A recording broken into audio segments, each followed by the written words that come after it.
കപ്പയും ചേമ്പും കാച്ചില് അടുപ്പിട്ട് ചുട്ടു തരുക ഇങ്ങനെ ഇടുവാണെങ്കിൽ പെട്ടെന്ന് വെന്തോളൂ. ചുട്ടങ്ങപ്പം നടന്നോട്ടെ. ഏകദേശം ആയോ? ആയിട്ടുണ്ട്.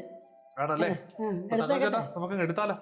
ഇപ്പൊ കപ്പ ചുട്ടത് എടുക്കാൻ പോവാണ്. കാച്ചിലും കൂടെ അമ്പലമ്മ ഇവിടെ ചുട്ടു വെച്ചിട്ടുണ്ട് കേട്ടോ.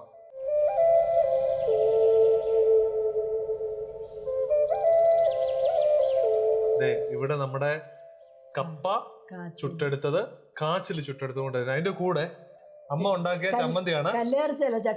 ചട്ടിക്കകത്ത് അരച്ചതാണ്.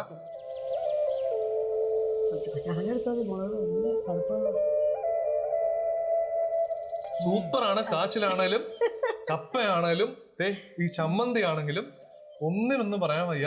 അമ്മ ഇതാണ് രുചി.